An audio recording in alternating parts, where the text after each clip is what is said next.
Alright, back in at a Disco Elysium. Good going, buddy. I said the most uplifting dream. Really? Because you feel even worse this morning than you did last night. You mean, why are you so tired? Too tired and down to even think? It is worrying, isn't it? You can't be a detective like this. Detectives need to be able to think. It's just that your heart has finally pumped all the speed out of your system, Buster. Time to get some more. Don't do that. Stay strong. The hangover will wear off. You don't need to keep doing this to yourself.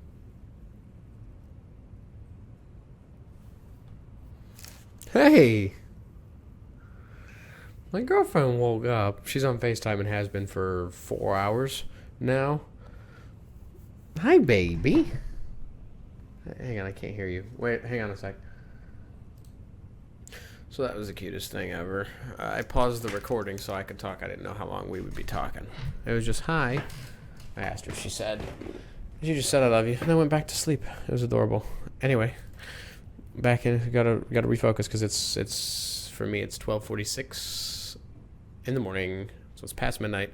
And I'm just now starting a Disco Elysium video. And as you've seen on the channel, you just see how long those go. So, let's go.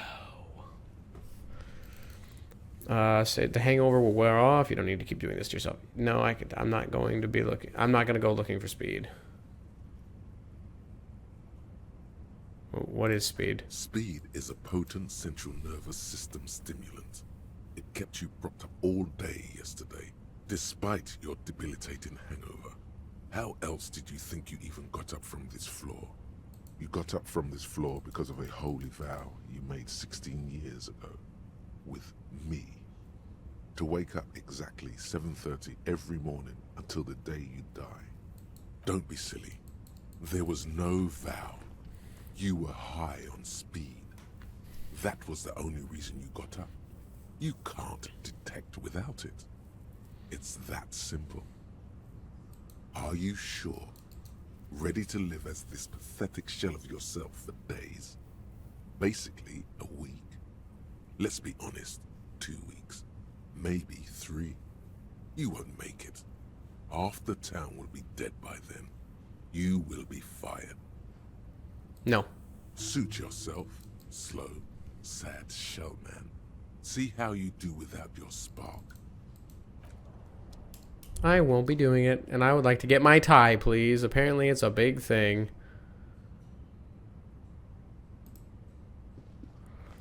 This fan has has it been consigned there as punishment? Do I have points? This creature is your friend and wants to reattach itself to your neck so that you may continue your adventures together in this strange world. I did it. Whoops. Wait, did that save? It did. Do I have any more points? The switch must be broken because nothing happens. The air in the room you sweep up against the tie. Got it!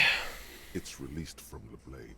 Warning, warning, the necktie is no longer contained. What you have in your hand is a fantastically colorful tie with 4 or 5 different patterns. I'm gonna put the tie on. I love that my map isn't there.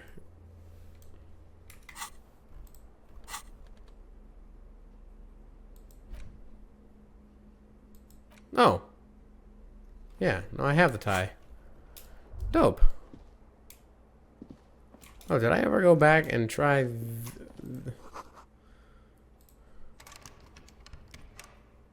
I guess I did. It is locked. Dimitri also told me that the time doesn't pass unless I'm doing new stuff, which I think is an amazing mechanic.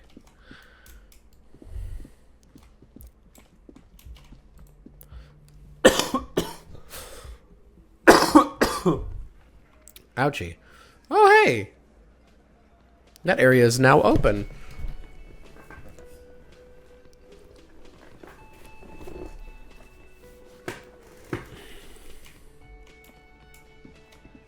Whoa, hello. Morning. Looks like we can get to work at once. The Union muscle turned up. They look rowdy. We should talk to them. Everything points to the Dock Workers Union. The belt used for hanging him. That's true. Tracks in the mud. The circumstances in Martinez. My preliminary information. Which may, of course, all be wrong. But we still need to talk to them. And it won't be easy. I mean ungovernable. Martinez isn't exactly enthusiastic about the RCM being here. They prefer to be policed by the Union. These men here, men who drink beer for breakfast, there's talk of an armed wing of the Union called the Hardy Boys, who are responsible for state policing. I think it's them. I completely forgot. Sorry, I had a rough night's sleep. It's them by the looks of it. Loud and nasty, just like the manager said. Okay. One loose thread less to worry about, and one big problem to replace it. That would just escalate tensions. No captain would sign off on it. Solving one murder isn't worth a conflict between the RCM and the Debarders Union. In fact, even the death of 2 detectives might not warrant an all-out war. So let's keep a cool head, okay? One more thing before we do. We don't have to talk to them immediately. We can walk right past them, continue with our business. Good. A power move. Purposefully concentrate on something else first. They're in no hurry to leave. They think they own the place. Anyway, I leave that choice to you. Whatever you decide is fine by me. No, well, if it's fine, we don't have to do it first. I want to say good morning. Just a moment. And there's no public phones nearby? The closest phone booth is down the coast. Sorry for the inconvenience, ma'am. It's fine, I understand. Thank you anyway. I'm glad to see you again, dear. The lady is distressed. Perhaps something more upbeat might cheer her up. Please don't trouble yourself about me, sweetie. I was just hoping to make a call, but the Whirling's phone line isn't working. A faint smile tells you she appreciates the effort, but at the moment her mind is on more serious matters. The Union office probably has a phone, but I can't really get there. Or to the phone booth down the coast. And Gary's phone is dead too. The manager was vague about it. To let the young woman who's house-sitting for us know that we may be delayed. Morel, my husband, and our friend Gary were supposed to get back by Monday night. I have a They're phone. still missing, and I haven't heard from them. I was also hoping she'd heard from Morel. You hear that? Someone's missing. There could be foul play afoot. That's right. Now skip the foreplay. No. Time to dive into the dark alleys. Start shaking down the usual suspects. You know, legwork. Doing some good will alleviate the hangover. At least you're of use to someone. That's just it. This isn't like him at all.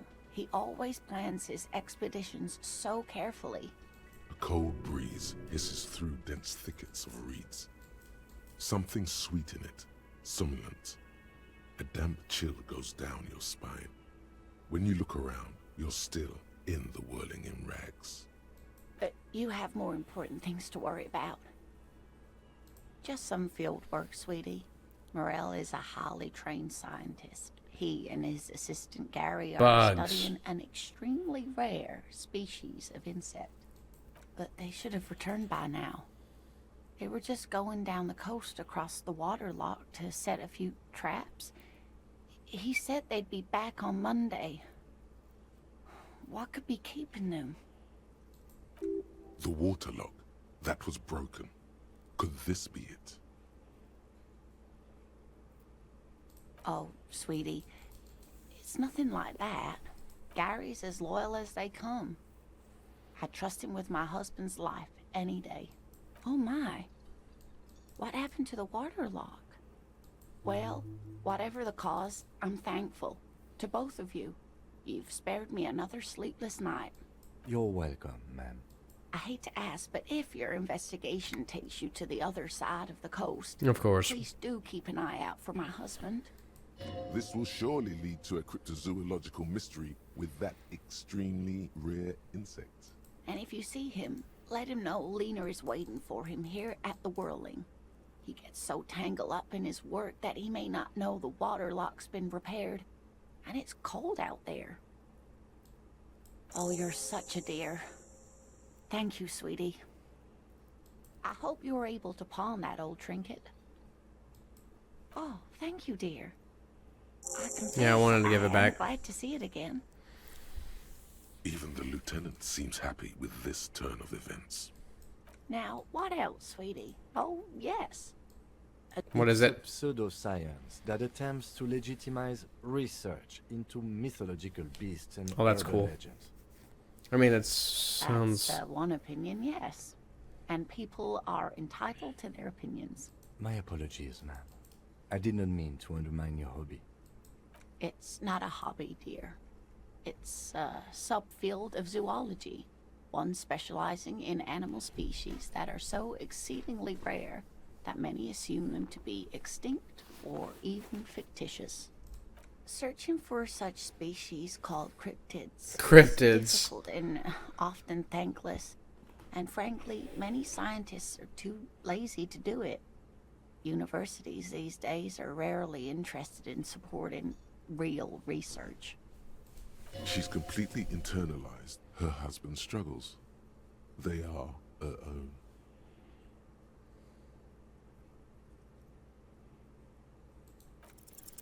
You're an enthusiastic... How is that But possible? you're still an idiot. We don't have time for Cryptozoology 101. Let's get back to work, shall we? Oh, sweetie, it's fascinating. But I shouldn't bore you with entomological minutiae. The lieutenant gives you a sideways glance. Well, it's a phasmid, technically, but Oh yeah. Here comes the interesting.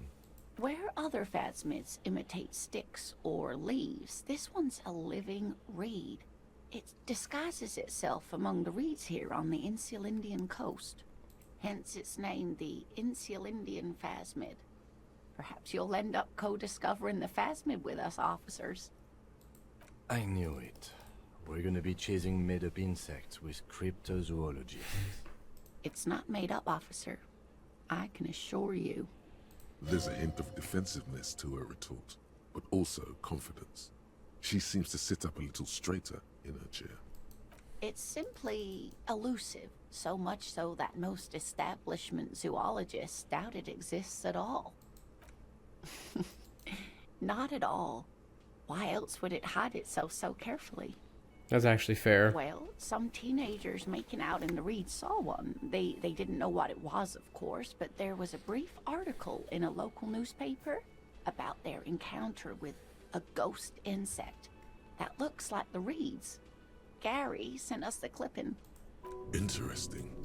Maybe the phasmid made the teenagers make out. I doubt it. It's not like teenagers need much encouragement in that regard.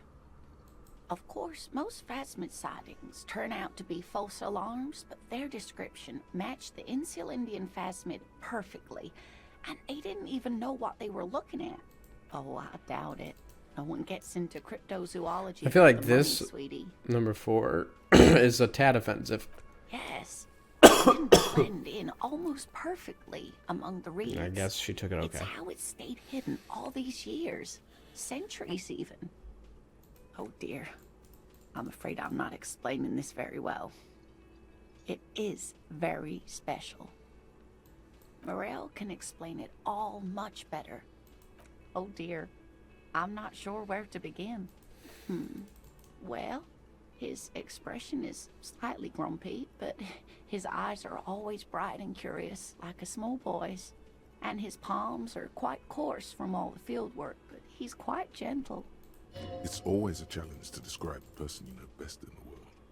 That's true. Oh, well, he's a bit shorter than you, but with a larger frame. and he has longish white hair, usually a bit uncombed. You might say wild, even. The lieutenant pulls out his notebook and begins jotting down the woman's description. One other thing, he'll likely have all kinds of field gear on him, even if he's not out in the reeds. The just in narrator case. for this game, the deep voice of my internal thoughts, they could not have picked a better person. We'll be celebrating our 16th anniversary this autumn. Not the most numerically satisfying anniversary, but I like the less obvious milestones even more somehow. I like her a lot. By a dating agency, I'm ashamed to say. Don't be ashamed. I was looking to get back into the scene after recovering from my accident, and he just divorced. Been there. We hit it off, and, well, here we are. She's skipping over some important parts. Perhaps you'll find out more later. I hope I've been useful. I'm not talking to him. Alright, these guys, right? Ew. Oh, it's just the one. Over here.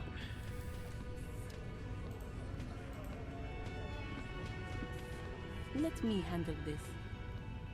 Detective disorientated. Are you still wondering where you are? This is Martinez, in case you've forgotten. I advise you not to overstay your welcome. No, I am not a gardener.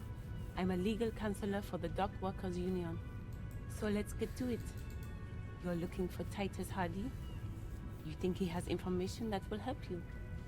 Maybe he does. That's Titus. Talk to him. But know this. I'll be keeping an eye on you. No strong arming. Nothing official. The District of Martinez does not recognize your authority to make arrests. Whoa. It doesn't matter if you recognize our authority. We will make an arrest if we have to. She says nothing. Her glare speaks for her. Like I already told you, I'm a legal counselor. Do you have hearing problems? What you want is of no significance. Why is she so up in arms, man? We were cool yesterday. Don't test your authority. In Martinez, you are no one. I saw what you were thinking. You want to say, what are you going to do to me? Don't. Just because it's in your head doesn't mean you have to say it. You will not lose out on anything good by not saying it. Two things are telling me not to say it. Aggressive, you make your living enforcing violence. These people are just dock workers. So you were spying on us, and now you represent murder suspects. Just dock workers. Listen, you moral intern lackeys. You're a mob, enforcing the unlawful privatization of Revachol. 20 fat men in the Occident are stealing it all, and you're their bodyguards. Fuck yeah. What an introduction to this guy. So ask what you came to ask, or get back to your commanders. No one is emotional here. Do your job. Ask your questions, then leave. I want to say it. I would say it. What are we going to do to you? You were specifically asked not to say that, and then you said it anyway. You junior delinquent. But you still did. I can't help myself. The union isn't going to do anything to you. It is not a crime syndicate. It is a labor organization. Goddamn right it is. If anything, it is the RCM who do things to people. But we digress. What's this? What's this? We're getting reports of normal, reasonable, temperate, political opinions somewhere in Martinez.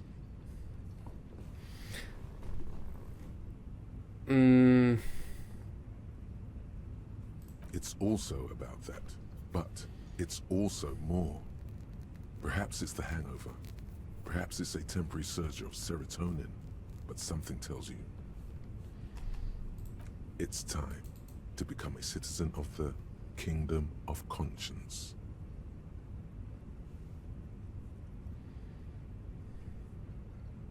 It is not a place. It is a moment in time that can only arise in the right circumstances. In all of human history, it's only been achieved a handful of times. Incrementally. Yawn. You'd get there faster with a little speed. History's greatest catastrophes have been brought about by people trying to make the world a better place. Too quickly. That's the genius of Dolores Day. She recognized that progress is meaningless if its gains are lost because of instability. Real, lasting change can only come about gradually, increment by increment. Tisk tisk. Just because you live in the present doesn't mean you have the right to place your needs above the needs of the future. You may never live. I like to that, see the actually. That kingdom was of conscience. Your children may not. Even your grandchildren might not. But that's no excuse not to keep working.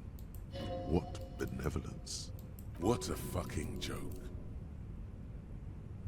Do you believe the status quo is preferable to chaos and bloodshed? Yeah. There you have it. Sometimes holding the line is progress. The kingdom is difficult to comprehend, and even more difficult to describe, partly because humanity will need to discard many of the categories that define and limit it today. The kingdom of conscience is post-capitalist, post-national. It's also post-industrial, post-ideological, Oh, hang on. One of and even post-sexual. I like that one though. I don't want to get rid of that. So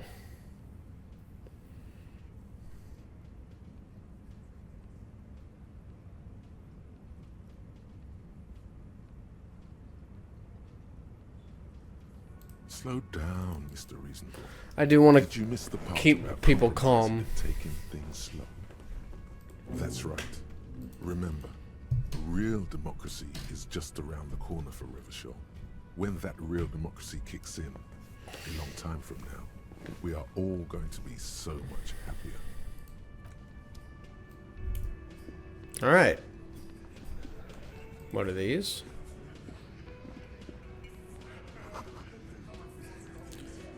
Toting guns and Union place cards. Here we go. Ow! This is where you say your bed. A little early for... He's used to giving orders and having them obeyed immediately. You should not indulge him. Detective.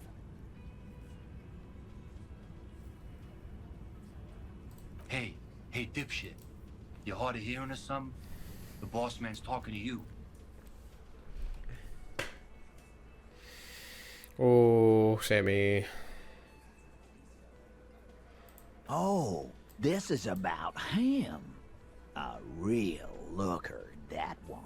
You're sure taking your time, waiting for him to get ripe and pretty for you, huh? Oh, he was a real pretty boy by now. Real hot stuff. Letting out that pretty boy smell. Time to go to work in the shit factory! I feel like I've heard that somewhere. Easy, boys. These janitors have a hell of a job cut out for them. I mean, I wouldn't go in there for $1 million. You might want to start asking your questions now. It's not going to get better than this. Excuse me. I'm still recovering from bronchitis. These guys are so macho, they're ready to confess to first-degree murder. Ask if it was them. Starting from the right. Boot size, 44. Blonde man, in his 30s. Overbearingly masculine. Wait. I don't know how you can tell that. There was a 44 there. Sitting on his right. Standard working boots. Size 45. Whoa, whoa, whoa. Or 46. Eldest in the room. Probably mid-50s. Smoker. That matches. Quiet. Across the other table, hobnailed working boots. That fits. Size 43. Gang tattoos. Mesk or Sarah Mauritian in his late 30s, early 40s. A symmetric burn on his neck, resembling the letters Loss Loss. Has he tried to burn it off? Leave that life behind? And then, standard working boot. Steel reinforced toes. Size 46. The big dick. Yeah, Wide that's at the shoulders and lean at the hips. Rugby cap. Fingerless gloves. And all of that fits scars. those A little descriptions. under 40. The emblem on his vest says Rowing Club.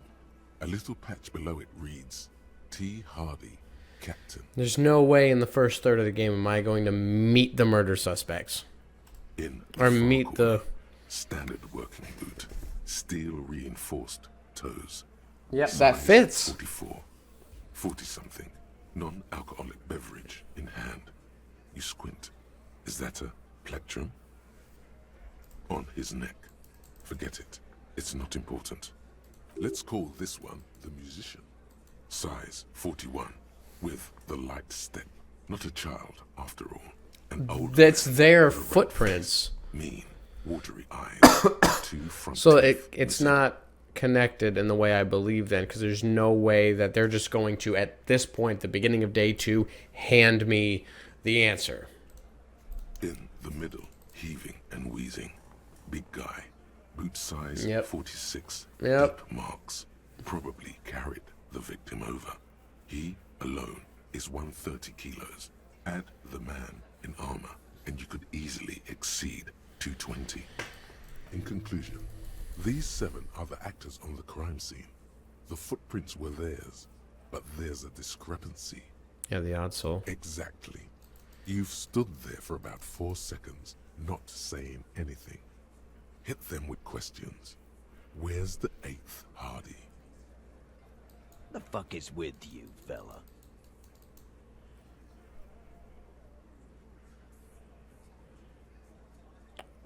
What are you talking about, madman? There's no 8th Hardy Boy. There's 7 of us and we're all here.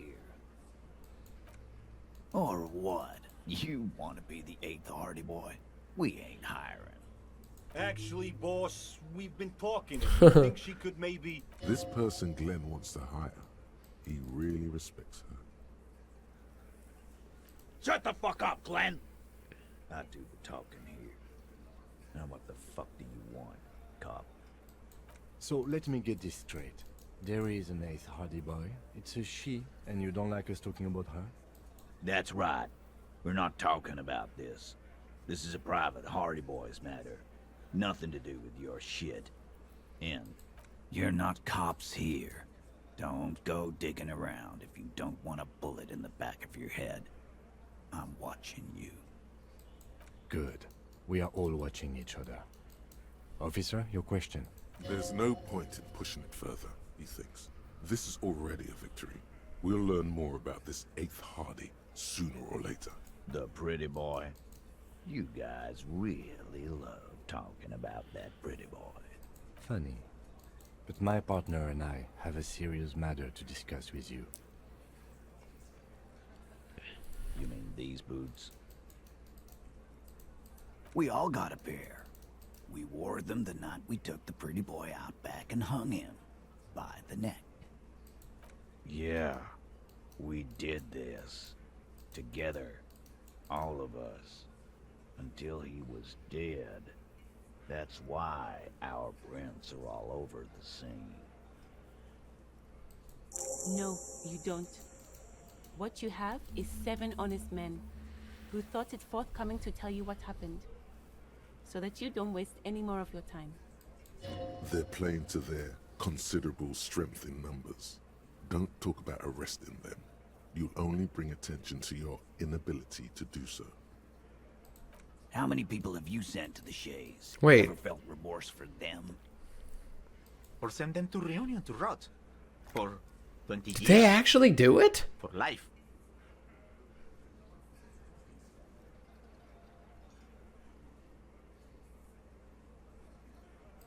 But you see, a lawman.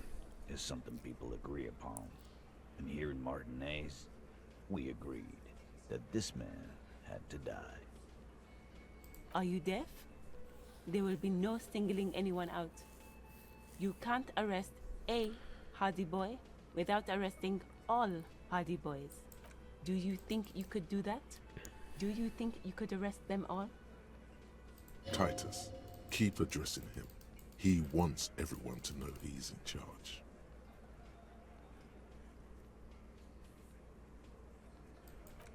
Who do you fucking think does? Oh boy. Titus, no one was thinking. No, no, no. Fuck no! The big dick is right here, asshole. You're looking at it. Right. Fucking here. Disregard the outburst, officer. None of the boys have any comments on their power relations. You don't have to keep answering his questions. I know, Lizzie. Relax. We killed him last Sunday night. Seemed like a good way to end the week. Known him? We don't associate with I can't scum tell like if he's that, asshole. being for real. Yeah! Who do you think we are? Quiet. He came around about 3 weeks ago when that Pines cow first sailed into town. Happy? By the Pines cow, you mean Joyce Messier? A representative for White Pines? The same company you're striking against? No. I mean the Pines cow. The stupid-ass cow they sent in to fuck us over. But you know what? Why don't you ask her about the pretty boy? I'm sure she has interesting things to say when you ask her hard enough. That's enough insinuation for today, Titus. Officer, your interview is drawing to an end. Don't waste your last questions. Why? 'Cause he was worthless mercenary scum.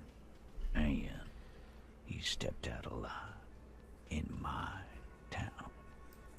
And he stepped out of line. What kind of mercenary? The kind that shows up when you start a strike. The experienced kind, too. Had Cohoy and Semenine written all over him. Ex-Oranese Special Forces. A live grenade. Right here in our bar. This one has a special gripe with him coming here. I can't prove it, but I know he was sent by the Wild Pines. I can't tell They if he's hide serious. shit like that. Story of every strike from here to Samara. Cause one night he walked straight up to the mic and said, "I'm RNE's goddamn special forces, and I'm gonna fuck you all." Really? Yeah, really. Had a gin and tonic up there, sang some RNE's paratrooper song, and said he's gonna fuck everyone. We couldn't believe it either, but he fucking did, right there. Like some kind of animal. Wrong. He harassed women, raped one, harassed workers, threatened to kill some as a warning. If that's true, he deserved it. There's a slight unease in him, suddenly. He regrets mentioning the rape. To kill us all, if we don't open the gates, if we don't let the scabs in, if we don't bend over. That was before he started coming here. Yeah, he said it was his favorite joint now. Started coming here every night. Drinking, grabbing girls. Grabbed one of ours mid-karaoke, right there on the stage. He grabbed someone? Yeah, this girl's on the mic. A beautiful girl, young. Gets into the second verse of Lover Lake. The fucker grabs her legs, starts screaming, "Show me your cunt! Why don't you show me your cunt?" Then, he gets knocked on the head with a wine bottle. Doesn't even fall down. Aren't you fucking listening? My man is talking to you. He took care of it. They got the girl out before anything else could happen. Yeah, me and Eugene got her out. Aren't you fucking listening? No, you're not getting the name. That's a Martinez matter. And I'm not discussing it with you clowns. Despite the stonewalling, you can slip one more question in.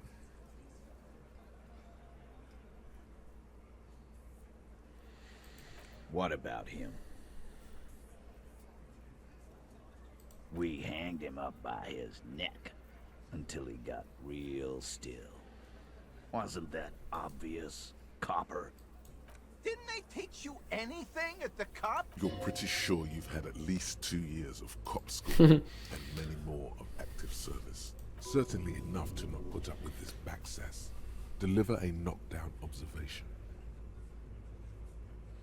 Titus, you don't have to clarify anything. We overpowered him, dragged his unconscious body to the tree, put a noose around his neck, and hanged him till he was That's not how it happened. I left out the belt intentionally. I did because it asked about the belt earlier. If I go up high enough, I could probably find it. He's like he had a belt around his neck. Why? Then we left him for seagulls, maggots, and you fucks.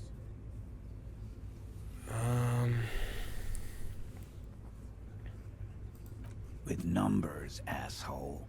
How do you think? No, he hasn't. Not yet. Weren't you fucking listening? The fucker came to our bar. It happened right here. I'm not convinced. Titus lets the others clear out the details, so he doesn't get his hands muddy with explaining too much. Please succeed.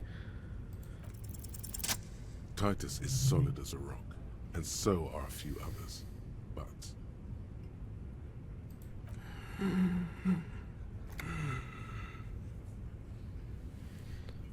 Okay, I like a this. single sentence would wear him out. He can't take the length of the questioning. Keep it going long enough, and he'll crack. Fuck off, Copper. This one is a stone wall. You won't get more out of them about the night of the murder. Not yet. No. No.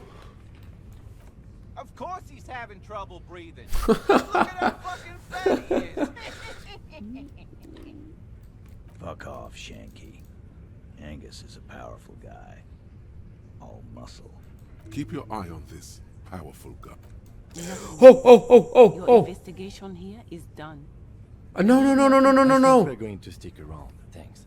I've done this job for long enough to know that people don't just confess to vertigo. I don't know if that was all of the questions or not. Responsibility. Good luck with that. You've heard everything a rent-a-cop is gonna hear from us. Real law officials. Rent-a-cop. So that's what this is about. He doesn't see you as his equals.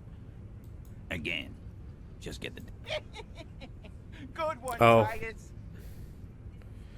I don't know if I want to do that. I don't want to piss him off. About fucking time. Oh, man.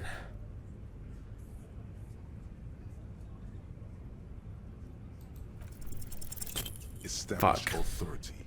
Yes. Authority. Feverish thoughts race through your mind. Okay. Why? This is not what he thinks it is. This is a great idea. This is a I'm group. afraid it's not what you think it is either. Yes, you. Stop talking out loud. You sound like you're unraveling. What in the name of fuck are you doing? But I don't want to give you my gun. The last time. The fuck is happening, Titus? What are they whispering about? Easy, Shanks. I want to see where this is going.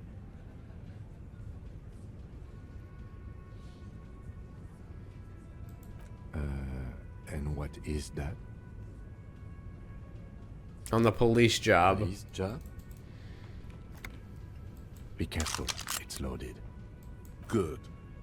Now put it in your mouth. Oh, man. I want to point it at them. Fine. Quit your whining.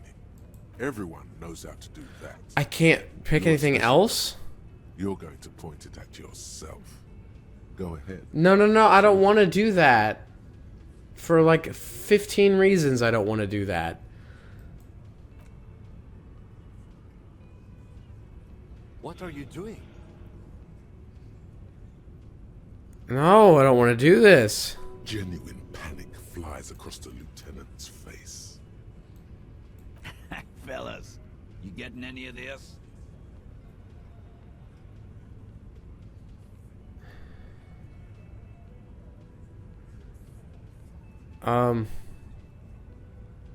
Wow. Okay. What in the name of motherfuck? Acidic taste on your lips. Corrosive.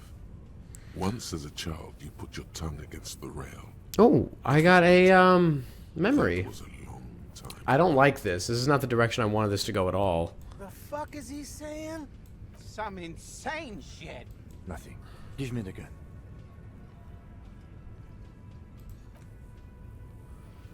Thank you. Nothing to worry about here, people. My partner likes to play these jokes.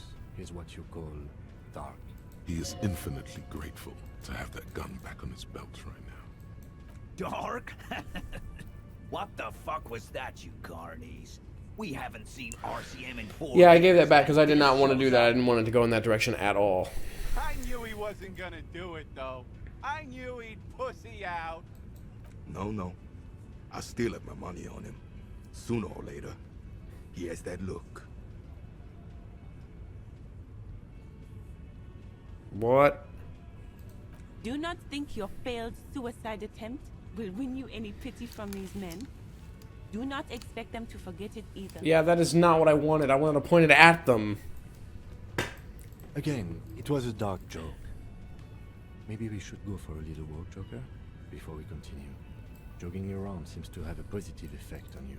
Yes. Get the serotonin running. Keeps those bad thoughts away.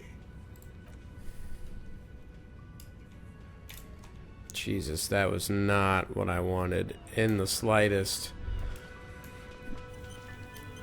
Wait, I gotta talk to him about a couple things. I need to apologize first. What in the name of hell was that supposed to be? The theatrical suicide attempt. We need to talk about it. Do we have to? We do. I was able to recontextualize it as a dark joke. I will not be able to recontextualize it the next time. I understand you sometimes employ extreme interrogation tactics, but I want you to understand that was too extreme. I didn't have any other choice. I wanted to point it at them. We can't have RCM officers going around putting guns in their mouths. We can't afford to have that image. Few institutions can. Good. I'm glad we had this talk. After... Okay, now hold on. I want Yes? to follow up.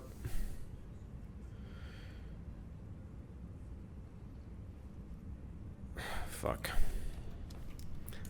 Alright. So they've admitted to it, but there's holes in the story. Ow, fuck.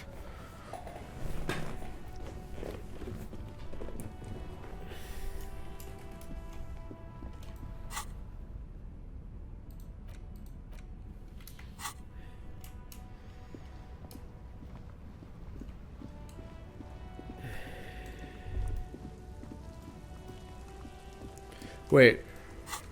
Time out. Find out who's the lady driver. Get the boots off the victim's feet. I'm sure I could. If what they're saying about the hangman is true, I agree with who hung him. If that's true. Oh, hello? Who are you up there? I don't think I saw you before. Alright, let's, The man before you is naked, but for a pair of underpants and white boots. His skin is marbled, with the material delicate and fragile. Their armor, no boot, ceramic plate, under the heel. Fair weather. Fair weather model T5. That's for us to find out. No. Your first instinct was correct. This equipment is way beyond what a security... A small bell. The pry bar in your hand is itching for some action. The metal connects. The only... Did you hear that? This is a kinetic... Faint, like the scales I wanna of see some if I can- ancient white monster. Cracked and pearly. Piece by piece. We should keep... If you wear those pieces, it... No, I think he had something precious. A good point. He could have been intoxicated. What was that? Was the lieutenant just impressed by your unintuitive guess? He was. Why else would he call it a very good point? Does this mean you're a very good detective?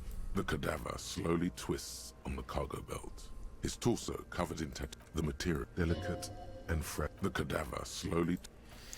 I wanted to grab the boots. Did not happen. There's gotta be a way to get up to the tippy top, right? I don't know who that is, unless it's the lady from the first day. Oh, a door. Oh, it's locked. Lovely. Okay, so do I need to follow up? Oh, hang on a minute. Oh, who are you? You're new. Yes? Hello?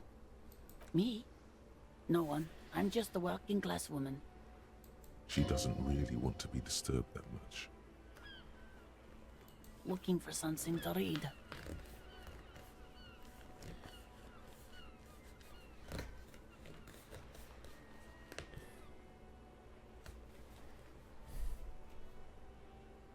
It is.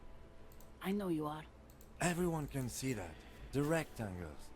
The rectangles. Mm-hmm. What with? This citizen thinks she can do without your assistance. Don't buy it. They all need help. Her hands move over the book covers. The tips of her fingers look rough, stained with yellow. It seems like she has spent a lot of time at work, smoking. An array of neurons fire up with joy. Bum her a cigarette, lest it turn to pain. No, I don't. Why do you think that I smoke?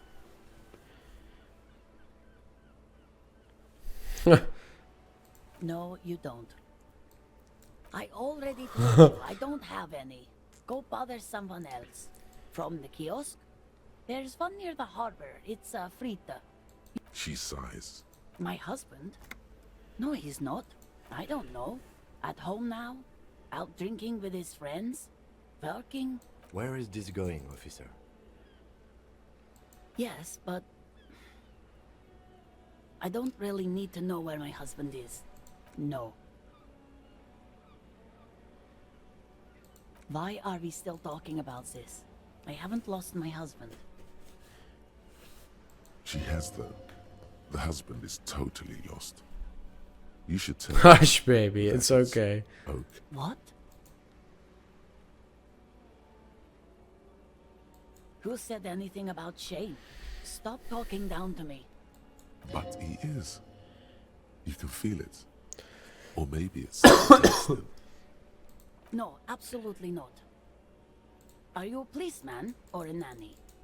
Nanny, where are they? They're not missing, sir. You know where they are. They're at home, smoking, giving the ladder of vices a chance. What if something horrible has happened? What if they're dead? That's the bad vibe you got before. What? That's just... My daughters are perfectly fine. They're with their friends down in Shamrock. There's nothing to worry about. They're almost grown up now anyway. They're past the age they need me protecting them from everything now. My youngest girl, Jolie, is just shy of 16. Jenny, she is turning 18 next month. But we shouldn't even be talking about them. Why do you need to know this? Haven't I repeatedly told you that they're not missing? That they're in Shamrock, safe and well, at some stupid party? Did At someone 9 in the say morning? Party? You could use a party. Hunt it down. There is no investigation here. I don't mean to disrespect, sir, but you are being a bit of a cockatoo here. For what it's worth, I agree. But cockatoos can't be stopped when they get like this. When they get like this. I don't even have a cockatoo. And guess what? What? Even if I had, it wouldn't be missing. Great. Just wanted to make sure. Nothing. Go read up on them if you're so interested. There's a great book in the bookstore. Maybe you should. What if the cockatoo is your astral captain? Or your heraldic bird? Wonderful. The store is open. The woman before you nods and returns to her reading.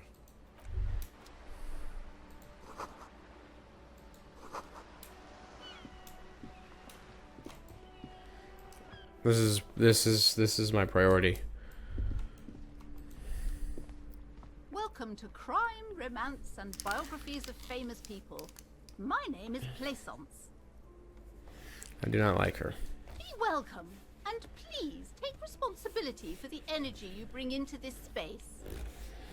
I'm squeezing some of the stuffing from my A golden pendant thing. hangs around the woman's neck, in the shape of what looks like a tiny fish head trapped in amber. I am the proudest owner of our little shop of culture. She has fine-tuned her voice to find the most welcoming approach for attracting new customers. It doesn't work.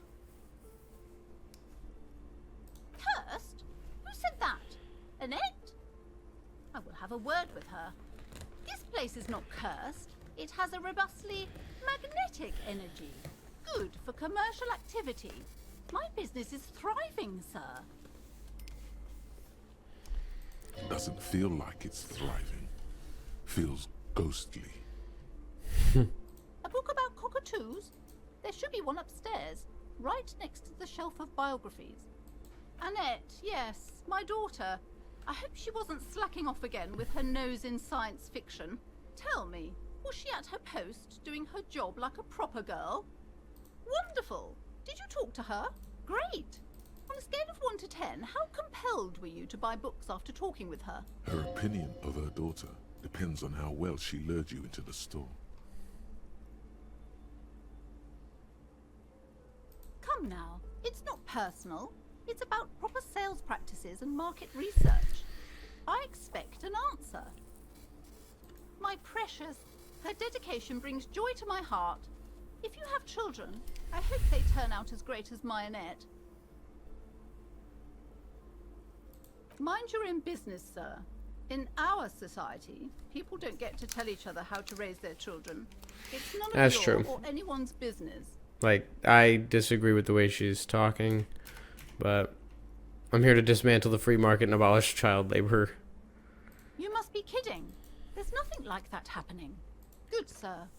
What does a young child do with money anyway? No, I save it for her as a fund. She's securing her financial future out there. If that's true, that's actually not a bad idea. Slap the cuffs on her. Oh, of course, officer. Good work. Are we done with the jokes now? Yes, we've had quite enough fun here. Right. The woman before you scans the store, her shoulders rigid and tense. Every now and then, she nudges her glasses. Then why are you Nudge. talking to me? Everything is on the shelves to browse. Everything is on the shelves. Take a look yourself. She's attempting to mentally direct you towards the shelves. She only wants you to buy the goods. She doesn't care about the books. Truth be told, not really. My sister brings in most of the goods. I'm sure it's all very literary stuff with well-written prose, but you don't learn about the important things in life from fabricated stories. I provide a valuable service. As long as people buy books, I'm fine. The truth is available if you just know where to look, and you have to open and free your mind to understand. She smiles and nods, seemingly relieved. H-E.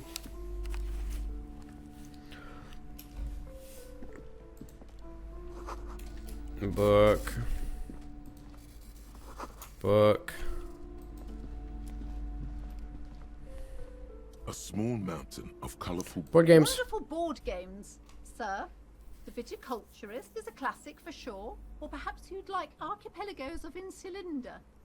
No. Ritter is a fun game of economic competition, but can get quite intense after a while. We have games for the whole family. Who are you going to play board games with? Do you have friends or family? Are you actually friends? or just colleagues thrown together by circumstance?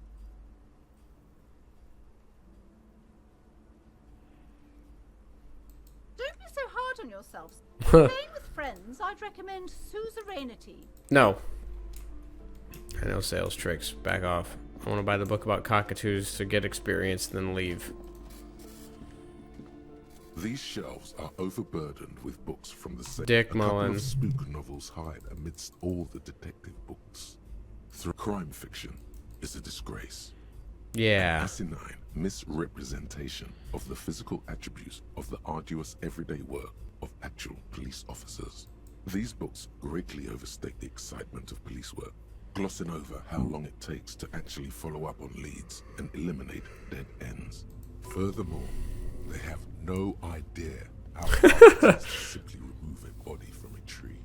What's more, they completely ignore the psychological hardships of year after year coming into contact with people during the worst days of their lives. Not a single mention of all the stress this work creates upon the officer's family. Detective fiction just doesn't tell the truth at all. Now, would you like a list of all the books found on the shelf? Shelves filled to the brim with Oh, you're a... sex crimes did pique your interest, but still, this Dick Mullen person only gets your pleasure centers down. Bad Dick Mullen.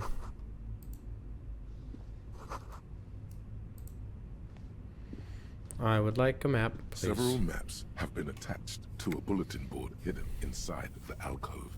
The maps look old and faded. The north coast of a verdant island is shattered. Can I buy this? East. Hudon. It's No, so I can't right now. This is somewhere to be. I'm sorry, officer. The map of Martinez is the only one available. The other two are not for sale anymore. And besides, you could scarcely afford them. They're quite valuable, though they might not look it. The map of Martinez is 90 cents, though. That old thing. It's an out-of-date map of a tourist location that never was nor came to be. From when some design studio people tried to spruce the place up 4 or 5 years ago. They also renovated the horse statue, set up those coin-operated viewers, and designed the new street lamps. They didn't get that far, for some reason. Oh. A shame. The project never got going. It's not really a map. It's a tourist thing. A picture postcard with buildings on it, drawn from an isometric perspective. Still, it's detailed. Could be pretty useful for scouting ahead. This large map displays Ozon. In the northeast, radiating outwards from it, you can, on Caillou, lost Cool. little pearls. The ocean I breaks can't connections absorb you all visit. this. Perhaps they are gods. Gods It won't of stick, out to dust. so I might as well skip. I'm sorry, Dimitri. I'm sorry. I truly am, and I mean that. But, oh my god, sometimes George is right. I do want to steal it, but I'll buy it. Always good to be informed of your surroundings.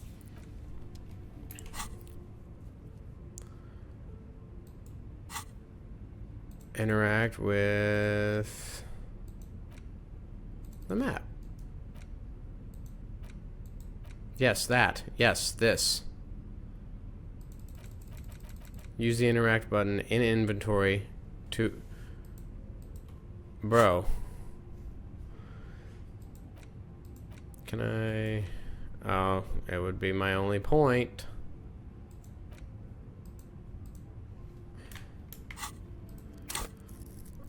And I would like these to go up. What is the one that I need to up? I think upping this one would help. What is this? It's one of these two.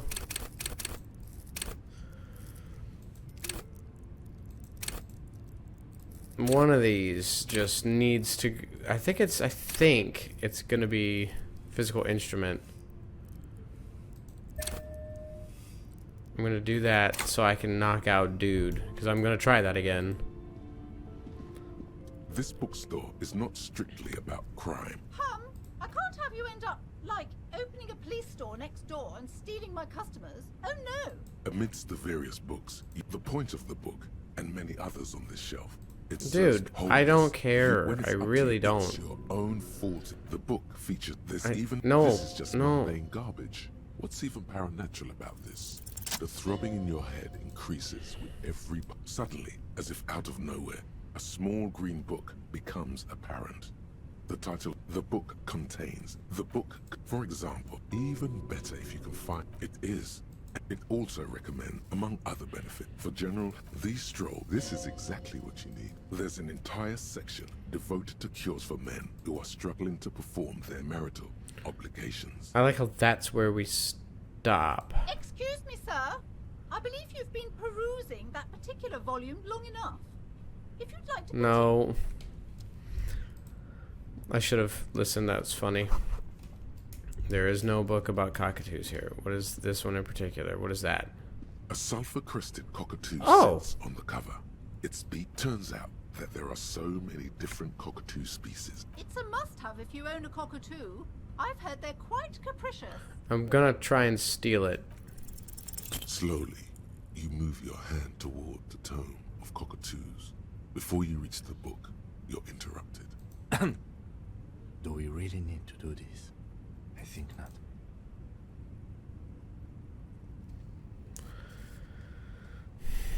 Oh, a nature enthusiast. Good choice. It was for the experience and nothing else.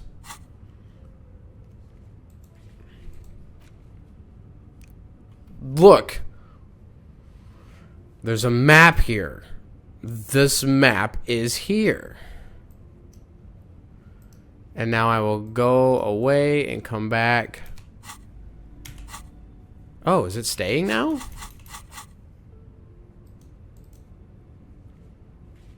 We've been most over here. No, wait, this doesn't look like it at all. Does it? No. No. I thought over here, like this building right here next to the horse statue, was like the whirling rags. Well, no, it could be. Like, I truly don't know. And then this road going up into here is all of where I haven't been. Yeah, no. Whirling rags. So is this the whole map then? So I have this other half to visit still. Oh, did I? Hold on.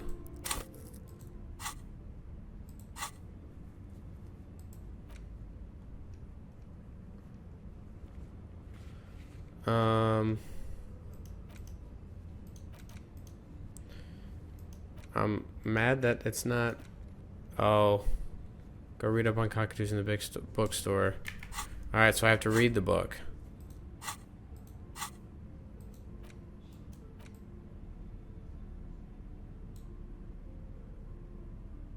A cockatoo is a parrot. This book talks about the delicate nature of twos, as well as introducing some of the Bang bang cockatoo. Despite its banging name. Perhaps, in the words of poet, this... I don't care. Where to even begin? Pet owners, or it is not recommended. You're right. Ouch. Yes, but all those cockatoo species are so different. Which one are you? What if I'm just a fuck you patoo? You're right. You're a fuckatoo embodied. This sorry-ass bird belongs on your heraldry. Nice. I got 10 XP for that. That's what this whole thing was about.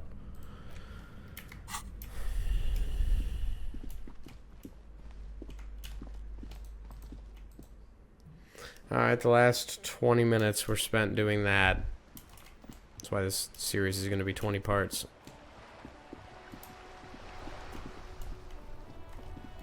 Who are you? Okay.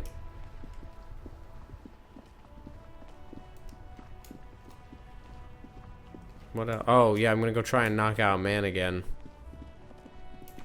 I upgraded my physical prowess.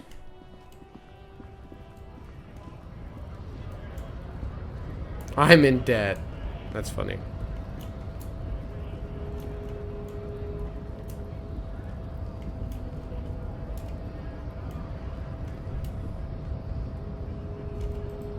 I measure head. Your race descent has only worsened since I last saw you. I I am not the first line of defense. I am the last. In addition, these so-called Hardy boys are an effeminate clique of bodybuilders. Their company is spiritually degrading. The Hardy manlets are on the pay of the company. I answer to the union alone. And I do this out of race heroism.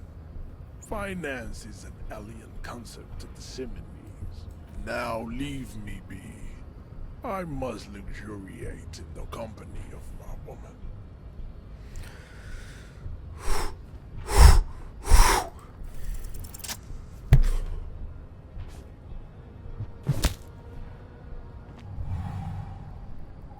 Just like that, instinct took over. A solid strike straight into his throat, into the cartilage. I got him. I swear you felt the soft palate break. The man is reeling, gasping for air. Time stands still around you. In the distance, the sounds of the harbor are falling silent.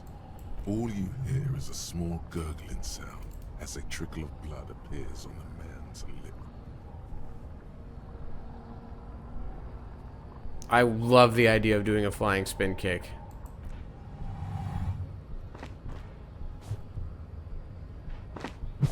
Oh! It worked! The man lands with a dull thump, like a broken down puppet of muscles and sinew. For a moment, he still tries to keep his head up, dazed eyes looking at you with unimaginable surprise. To your left is the button. Disco Inferno. You slam your fist on the button. The man collapses entirely, his head rolling to the side. Looks like you're the new measurehead now. Her voice is surprisingly calm. No one is the new measurehead. Let's go before he gets up. No, I want my loot. What's in this box?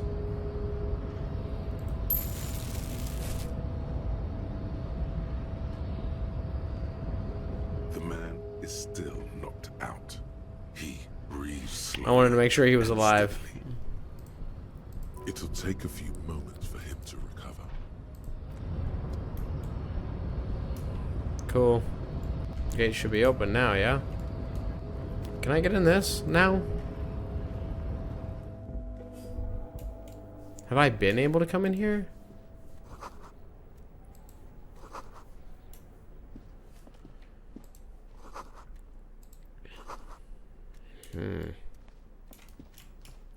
I don't even know whose home this is. I'm just sort of breaking in. What's this? Ew.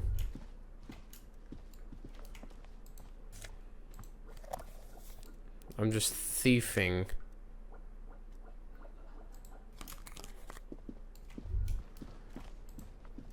Move, bro. On second glance, someone has forgotten to properly close one of the drawers. It's unfortunate for the Union to just leave their paperwork lying around like this. Let's see what's inside. The drawer opens smoothly. Inside is a well-organized selection of brown folders. Browse through them. Hundreds of documents containing logistical data. Two kinds of transactions stand out. Materials coming into Revachol from the outside world, from Muindi, Grad, and even Ilmara. And the same materials being handed over to companies inside Revachol. Kuron, Coal City, La Delta, and Jamrock are listed among the many districts where the imports are being sold. It's hard to make sense of this thicket of company names, dates, quantities, and percentages. You try to focus, but the lines are getting blurry. You can do it. Look how blurry all the lines on these papers are.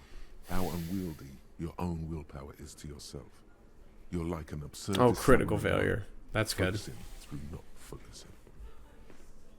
Is that what you're doing with those photos over there? Yes. Right.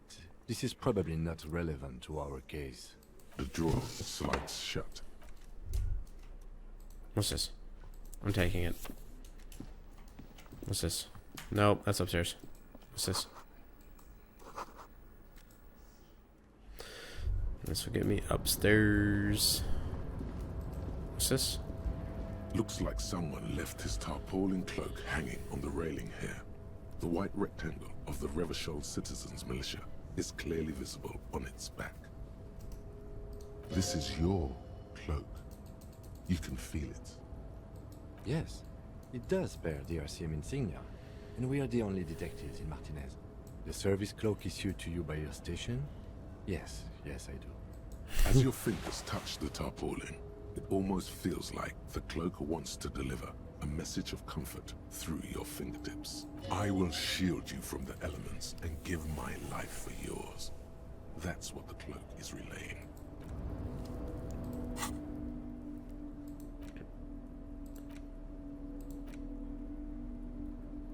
Oh, +1/+1, where this one does +1 -1, so there we go.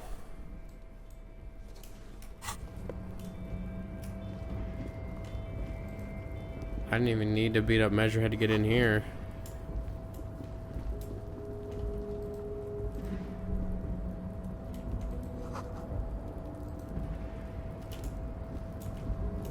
Unless I did.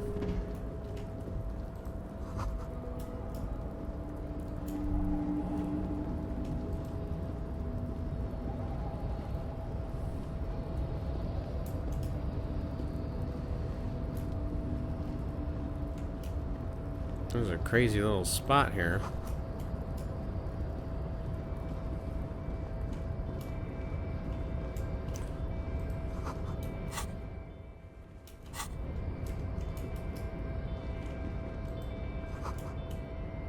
Vermilion. I'm from a town in Ohio called Vermilion. Oh, little monies. That was actually a little bit more than a little. Here's some more of it.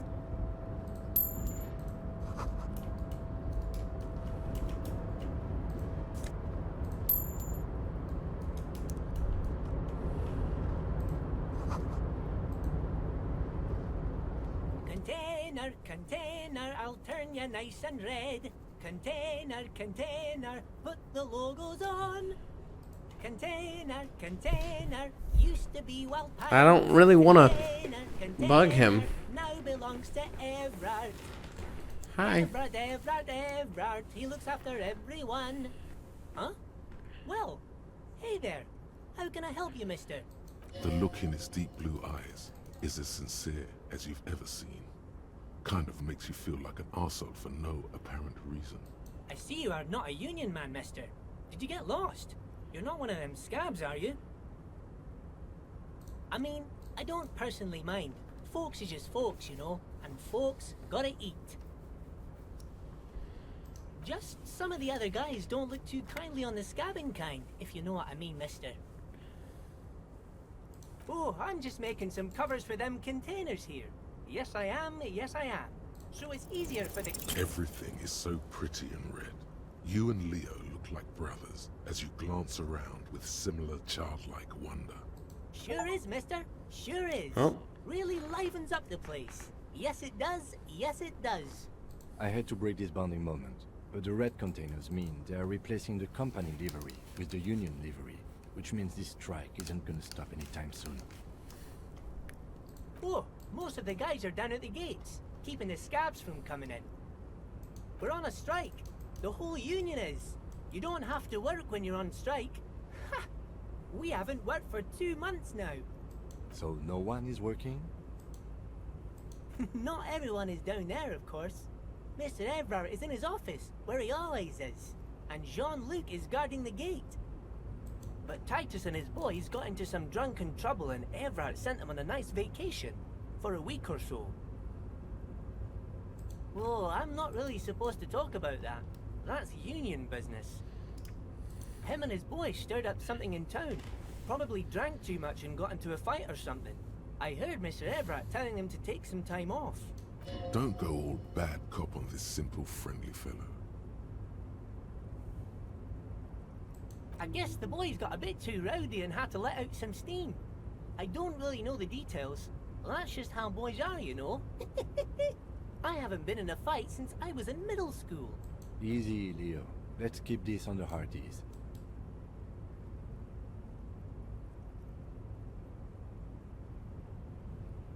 Too late. Leo's mouth is still moving, and the words are spewing forth. Words, words, and look, even more words. This guy could go on till the end of days. Now he's talking about some drunk sawmill owner who... No, he already switched to a prized fishing rod. Easy Leo's my favorite character. Point. You know what? Just cut in there with your questions. Yes, yes. Everybody needs a job, and this is mine. I'm Leonard, by the way. Leonard Bellick. But everyone calls me Leo.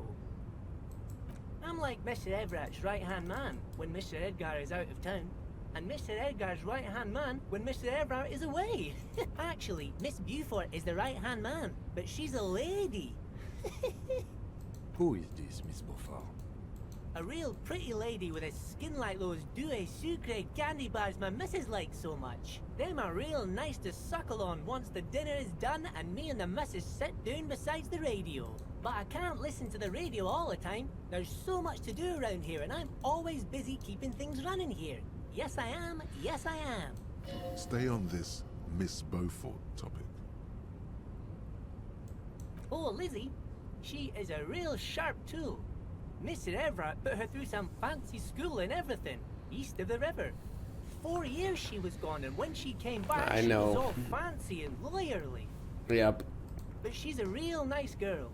Grew up in this here neighborhood, knows everybody and gets along with everyone. Real pillar of the community one day, I'm sure.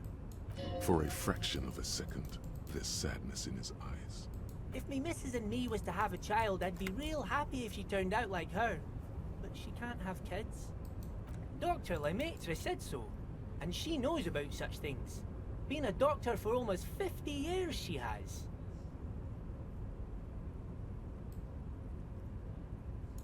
Yes, this place really seems to run like clockwork. Keep it up, Leo. Well, thanks a lot. Coming from you, it means a lot, really. Sometimes I feel some of the guys don't really get how much I bust my ass for them here. But you guys are all right. The white rectangle on your clothes might not mean an awful lot in Martinez, but the recognition from an authority figure made Leo's day. Oh, that one. That should be empty as far as I know. Lots of containers here have nothing in them. They're just waiting to be loaded up. Oh, you want Mr. Everett then? He's an awfully nice fellow, he is. Him and his brother are both nice fellows. They've lived their entire lives in this here neighborhood. Guys like Mr. Everett and Mr. Edgar, his brother, are real good guys. Made Martinez what it is today. Mr. Everett and Mr. Edgar and I went to the same school we did when we were boys. Patience. Deep down you have the mental power to keep listening. Not many would, but you do. Had an arithmetics teacher, Miss Bellows. Her real name was Miss Bellams. She was a real pretty lady, but when she got mad, all the boys liked her, if you know what I mean, mister. We used to sneak in her yard in the dark and peek through the window. One time we saw Miss Bellows with a fellow. Yes, we did, mister. No, you fucking didn't. Yes, we did, mister. Indeed we did. Him was a big fellow. Used to drive the troika near houses, school and everything. Them was all naked too. That's all I got to say about that. Thank you. Almost forgot. Mr. Everett is in that container over there. I got distracted telling the story, but he's in there. Bye-bye now. That's my favorite character. So he's right in here. I don't see nobody.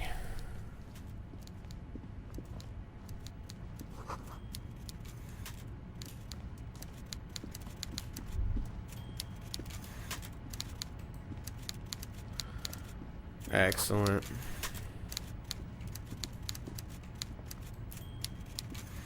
Before you is a walrus of a man seated behind a large desk. He looks up from his work, not the least bit surprised to see you. With great effort, He straightens himself up in his chair, yet Don't say says anything. nothing. They teach you in car Simply sales to say stares at you. nothing. A typical power play. Wait Yep. for him to speak first. Show him you've got a backbone. The one good eye of this man fills you up without even flickering. The other, his lazy eye, is constantly moving like a goldfish in a tank. Grotesquely magnified by his +6 glasses. For a moment, you don't know where to look. It is unbearably humid in the trailer. Beads of sweat slide down the man's forehead. Yet, he's unperturbed, holding his own. At first, nothing happens. His face wears a wide and self-satisfied smile. Every now and then, he smacks his big lips. Like a general over his maps, he plots his moves. Judging by the way he's licking his chops, it's going to be a good one. So...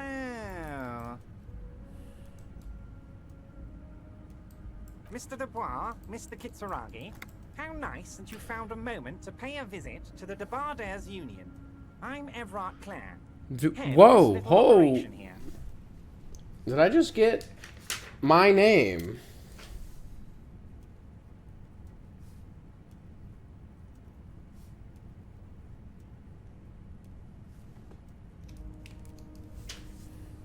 Please, have a seat. The folding chair looks like a torture device. Extremely uncomfortable. You go ahead, detective. Whatever he has in store for you, it can't be good, he thinks. I'll do my best. Forget about that. What's with this Dubois stuff? You're getting some seriously bad vibes from that name. Please, Mr. Dubois, let us converse in a civilized manner, as equals. Take a seat. I insist. It's nothing. Yes, that's probably right. It's nothing. Forget about it. Filter it out. He's trying to throw you off your game with this Dubois nonsense. Don't give him the pleasure.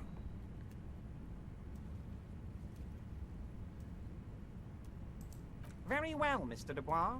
I respect a man with strong convictions. I, too, have convictions. One of which is that I will not engage with any man who won't face me at eye level. Should you find yourself more amenable in the future, I'd gladly resume our conversation. But until then, I'm afraid I must ask you to leave. Damn, that's a nasty guy. He's got you, a titan of volition, in a fork. Guess you just have... Excellent, Mr. Dubois. I can see that you're a reasonable man, and reasonable men can be of great use to one another. Remain serious. So tell me, how can the head of the Debardairs Union help a representative of the Revachol Citizens Militia today? The chair you're sitting on has got to be the most uncomfortable chair in the world. It's violating your backside. Oh, by the way, I heard you got a rather rude reception from a certain Lawrence Gart. Some people have no manners, it pains me to say. This should take care of that nonsense. It should be sufficient to cover your expenses for a few days and patch over your differences with a cafeteria manager. Go ahead, take it. Wow, that's 25 real. That's good money. You need it.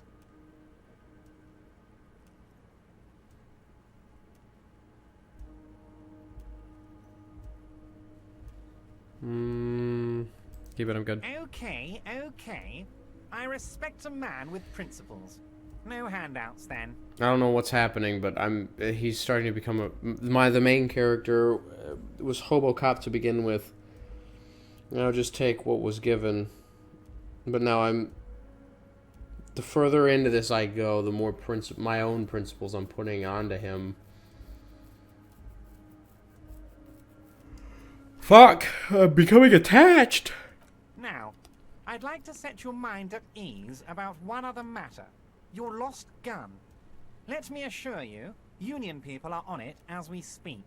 I've got my best hounds looking for that lost gun. His slug-like lips move, but all you hear is an echo. Lost gun, lost gun, lost gun. The world is swallowed by a black hole of fear. Only 2 words escape its gravitational pull. Lost and gun. Are you all right, Harry? You seem anxious. It's not like you left it loaded. Harry? You didn't lose a loaded gun. Local children aren't out there playing with it right now, pointing it into their own mouths. It's in a safe place. I just know it. I have a feeling everything's going to be all right. It was loaded. There were 2 bullets in it. You always keep at least 2 barrels loaded. Officer, we will deal with this later. We don't need Mr. Clare's help with this. I wouldn't be so sure about that. God, you're sweating. Your knee is jerking. You're about to cry, aren't you? You're about to cry because you lost your gun and those children are gonna shoot themselves. No, I'm not. Mr. Dubois, you don't look so good. What is this, Mr. Dubois? He keeps repeating. What is he trying to pull here? You need to cool the fuck down. I hate this guy. Chill. Mr. Dubois! Mr. Dubois! Harry!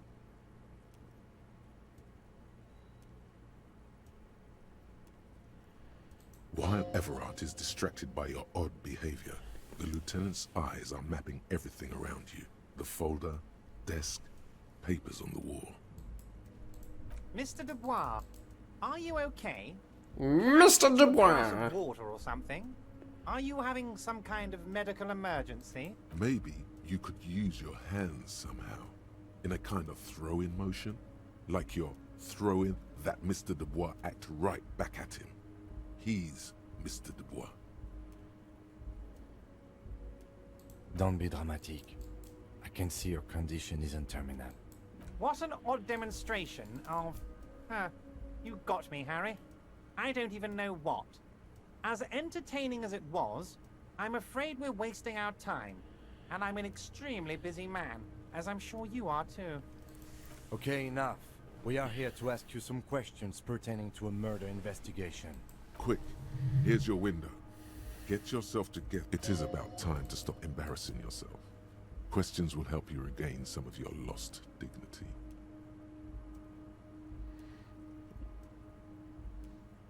What? Harry, how could you say that to me?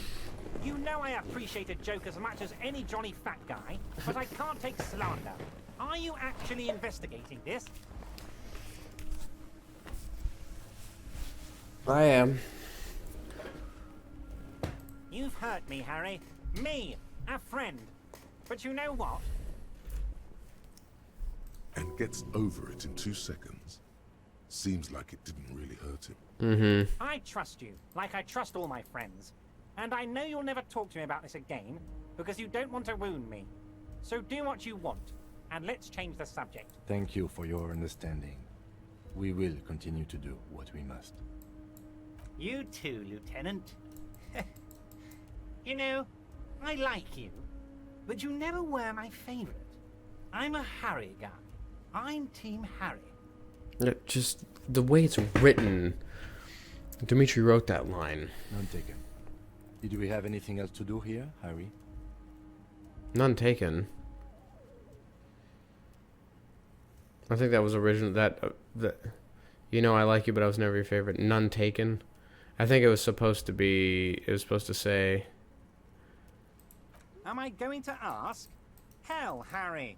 You spin-kicked my strongest man in the face. I saw it from my window. I did do that. Would you ask a man like that how he got into your container yard? I am a terrifying Don't death worry, machine. Harry. Between you and me, I'm not a huge fan of his race thing. But the Union did not get where we are today by frowning on eccentricity. Anyway, I assure you, of course, let us dispatch with the formalities. You call me Everard, I call you Harry. That's what the hanged corpse called you. Harry. My God, so it's true. I didn't want to believe it, but you are a fantastic science fiction amnesiac cop, aren't you? What are the odds of that? I think the odds of that are very low. I assure you, there's nothing to be ashamed of, Harry. You're among friends, and the good news is... I have a big fat folder on you, Harry. I'm sure you have a lot of questions to ask. Maybe I can help you out. Don't trust him. For all you know, Dubois might be his name. You need to confirm this. I'm sure you had some concerns you thought I might be able to address. And you were probably right. I can. It's just a brown folder. You can't make out what's written on it. Are you trying to tell me you've gotten hold of some of our documents? Mr. Kitsuragi, would you mind? Me and Harry are talking about his lost identity right now.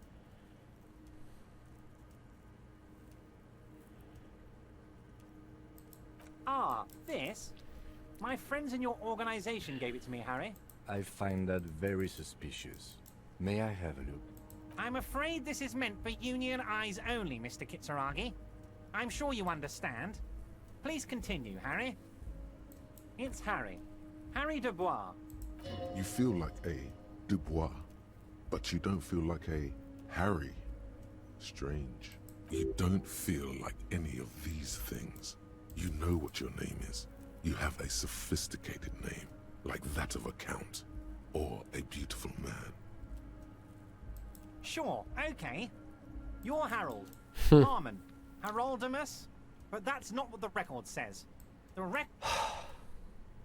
Mr. Kitsuragi doesn't seem even slightly empathetic to your memory loss, Harry. I, however, wish to help you any way I... But of course, Harry. Your precinct is the 41st and you live in Jamrock. You're a Jamrock boy. A long way from home, but that's okay. Well, Harry, if I were to sum you up in one word, it would be apologetic. Yes, you seem to be, a lot of the time, but right now there's no reason to be. Let loose a little. Be you. Family? Harry, you're not a family man. There's not one peep of family in here. Unless you think you're a family man, do you strike yourself as a family man, Harry? Family, Harry, is the most important thing in the world.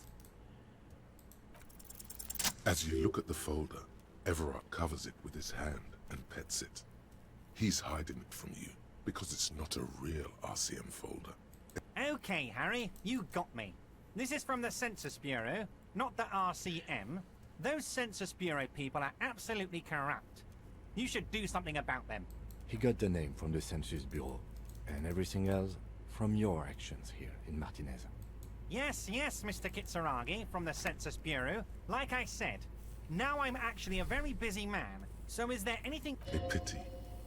The mystery of you will have to remain a mystery for the time being. Yes, that's what I said. Try to keep up, okay? Let's move on. Oh, of course. That's your main thing here. That's why you're in Martinez. I know everything that goes on around here, and I would love to discuss it with you. I mean, it's no secret that the lynching is connected to the strike. So much to talk about. Honestly, it's been weighing on me so heavily. I understand you need to interview me. But there's a thing that's been keeping me up at night. I want to talk about the hanging. I mean, if we could just calmly talk, exchange information, we could blow this thing wide open. Yes, that sounds good. Let's do that. But I can't think straight with this thing weighing on me. You're police officers, aren't you? I have a crazy idea. You guys are basically door-opening machines. Incredibly talented at opening doors. I'm not sure I understand. If you're asking us to break down someone's door, it's not going to happen. Come now. I just need you to go open a little door for me and leave it unlocked. A simple thing. Absolutely nothing shady about it. That's shady. Does this jiggling ooze think he's going to use you? He's got another thing coming. Play his game, son, with your eyes peeled. He's going to slip up, and when he does, you're going to come out on top. Oh, no one's. It's just a weasel. A weasel lives there. Nothing for you to worry about. Harry, I'm a very busy man, and more importantly, I don't have that extraordinary physique you do. You look like you could run around all day. You want to send someone a message that the police are working for you. I repeat, I'm a very, very busy man, Mr. Kitsuragi, and therefore I must occasionally enlist outside help. So what will it be, Harry? A loud blabbering weasel. When weasels feel no one is watching, they start acting foolishly. Just go there, unlock the door, and leave it open.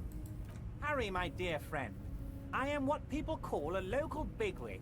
I know everything that goes on in Martinez. Fantastic, my friend. Just let me know when it's done and we can take our friendship to the next level. You can get the key from Manana. He's down by the gates. I know Just him. open the door. You don't need to go in or anything. I just want that weasel to... Oh, that's very... One thing I want to make very clear, Harry, is that this is not... Yes. Whoa, that's so nice of him. Suspiciously nice.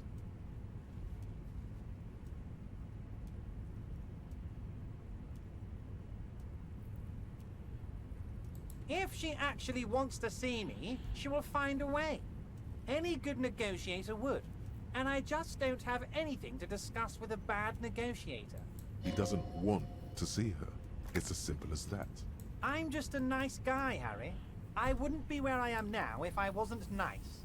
Politics is all about emotions, and I want you to have positive emotions when you think of me. Okay then. Positive emotions it is. You like positive emotions. Of course, I do. Harry. Let me just assure you one more time. It's perfectly okay to share anything we discuss here with this Joyce. This is a completely transparent organization. I have no interest in what she is doing. Tell her about all of it. My brother's picture, my singing swordfish clock. Tell her how overweight I am and how I'm helping you find your lost gun. This is weird. Not nice weird, but okay. Yes, your lost gun. My best men are on it. They're turning every... Your gun will be found. The only way to find it seems to be working with him. He might even be holding your gun hostage. Who knows? Only one thing is certain. If you work with him, you're going to get it back. And working with him might be the only way to do it. Yes. Thank you for the hot tip regarding your lost gun, Harry. My men have indeed factored in that you pawned it. Now please, let the professionals do their job. It did not come as a surprise to him. He might actually not be bullshitting. Harry, I was only trying to be tactful. A lost gun is a dangerous thing. I can't have it around in my neighborhood. Kids could be playing gun roulette with it as we speak. Teenage gangs could be arming themselves. Get a hold of yourself, Harry. I assure you, we are working on locating the missing sidearm as well. The lieutenant is concerned about the lost gun and feels that the fact you haven't prioritized looking for it is unfortunate, if inevitable, and doesn't put the RCM in a good light. Excellent, Mr. Kitsuragi. That's excellent news. Looks like we have a friendly gun-finding competition on our hands. You might have noticed there's one hanging on a tree behind the hostel cafeteria. Oh my. Don't take this question personally, but why would I get involved in this matter? Mr. Clare, the man was hanged with a cargo belt. A steel-reinforced cargo belt. It's safe to assume the Union had something to do with the murder. Besides, getting the body down would benefit all of us. It's a stain on the neighborhood. I can certainly see how having him up there might start affecting some real estate values. But of course, all joking aside, I am going to help you. Jean-Luc, the cop who bested you in physical combat is here, and he has a little dead body in a tree problem. Namely, he needs it to be taken down. Please extend him this courtesy. You can find Luke down at the gates, but you already knew that. Anyway, he's going to help you, now that he's back on his feet. Wait, you need this to get in and out through the gate. Here, you're one of us now. Feel ready. The 15th Indo Tribe. Whoops. Oh well, that's fine. Okay, I am gonna. Okay, I was just gonna end the episode after this interaction, but I am going to peep the body real quick because that's kind of important. Out, please.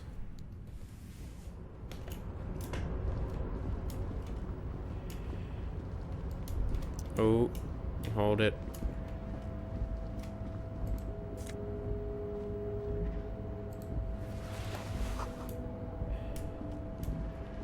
Smells like blood.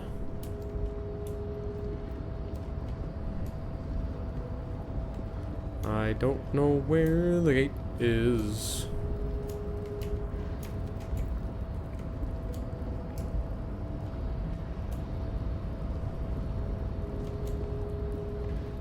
Thought I was just gonna go up and out. Oh. Things.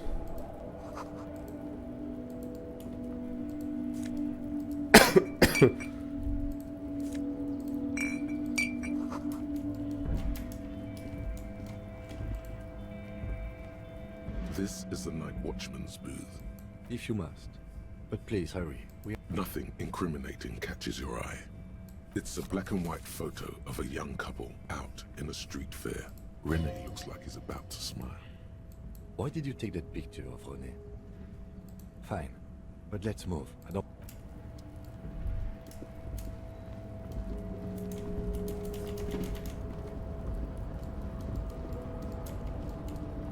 There's more over in this area that I'm gonna explore later on.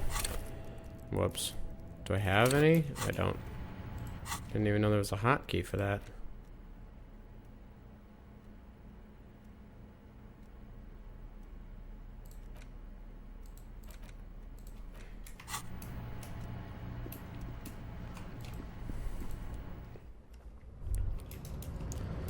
Alright, let's see. Is he awake? He's awake. Do not presume this has drastically altered our race dynamic. True, I said nothing about our personal dynamic. That has altered. A little. He means very little. So it was. You bested me in race combat to reach my superior, then had him give me an order. I salute your cunning, enemy. With his bare hands? I will go and remove the body from the tree with my bare hands. You're so noble, Measurehead. But while I am gone, someone must stand guard on the bridge. That someone needs to be you. Both of you. That would mean you're openly showing the people that you're taking the Union's side. This is the uncomfortable result of not taking it on ourselves. I can live with a compromise. Listen to your little friend. He is wise in his childlike way. I trust Kim. His mysterious race may yet... Yes. That babe. Go. See that they stay here the whole time.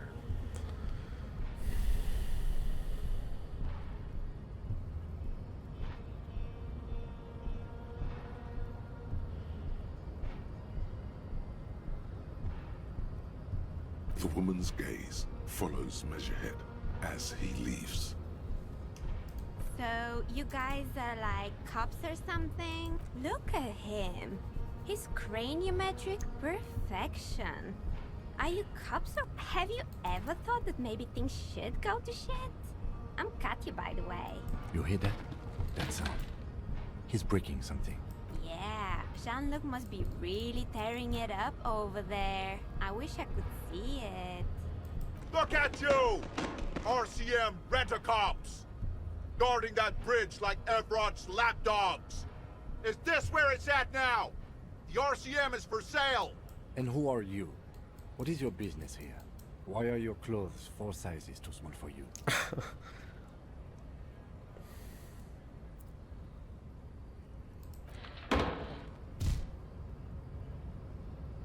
A shrill laughter interrupts you, echoing across Martinez. Kuno. It's Kuno. Then, the man turns to look behind him at the behemoth appearing around the corner, approaching him, walking past him.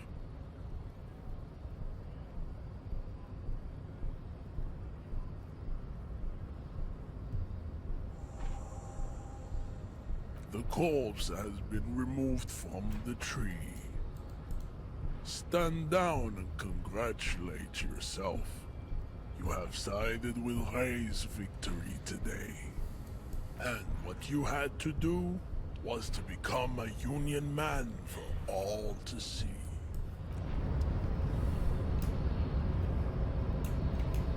Alright, let's go peep the body, and then we'll end the episode. But I did want to see it down. I also understand we're getting close to the 2-hour mark again.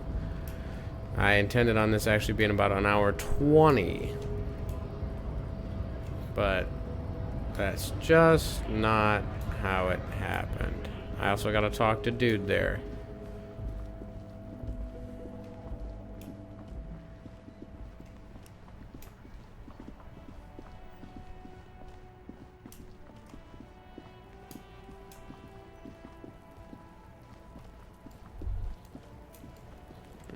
Alright, the branch is... he's down. The corpse lies on the ground among the remains of an absolutely demolished pinewood branch. It's gently laid on one side. Mr. Measurehead has done a good job. Nothing is too broken or compromised. The victim is ready for a field autopsy. Yes. 1. Investigation of the scene. 2. Initial examination of the victim. 3. Field autopsy. Oh god. Transportation of the I body to the didn't... morgue. We're on number 3. The fuck are they on about? Cop's gonna cut his shit up! It's not about cutting. And no, you and I are detectives. The honorary rank of detective signifies our ability to handle the entire incident chain, from autopsy to cleanup to social work. An honor and a burden attached to your rank once you've proven yourself able, usually after 5 to 8 years of field work. Mine is Lieutenant Detective. You are. Your station would not have assigned you on this case if you weren't. Now... The lieutenant adjusts his glasses and takes a deep breath. I'm gonna take his boots. I thought we decided to leave it to processing. Let's not turn this into some kind of circus. I thought we decided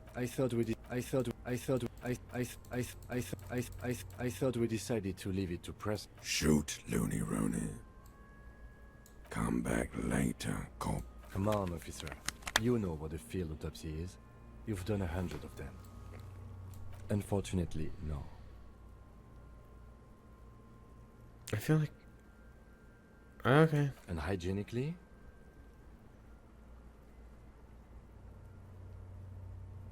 Yes. I suggest I handle the physical part of the autopsy, and you take notes.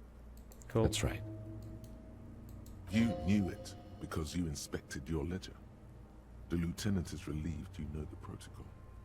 The dead man stares in silence as you crack open the ledger. Okay. The bright red paper is covered in boxes and lists, describing the condition of his skin and organs in 3 parts. Above those, an 11-field info form needs filling out first. It begins with... That's you. The corpse is indifferent to your scribblings. Just lies there. KK57. Next. NA. Roughly 50. The corpse looks ageless, like meat on a hook, teeming with opportunistic microorganisms, letting out a foul-smelling diamine compound. Your eyes turn watery. Mondial. The pudgy mess of curdled meat looks neither mondial nor anything other. Fucky, fucky! The little monster exclaims. Male. Pigs can have sex!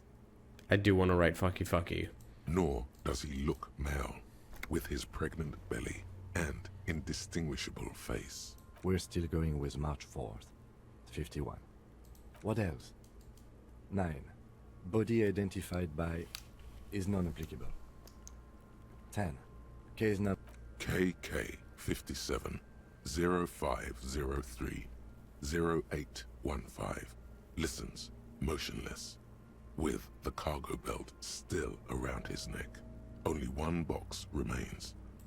None. At least not after the initial examination. A strange word. Treatment. Interfering with the body's position or wounds post-mortem. How did you not know that? Aren't you a cop?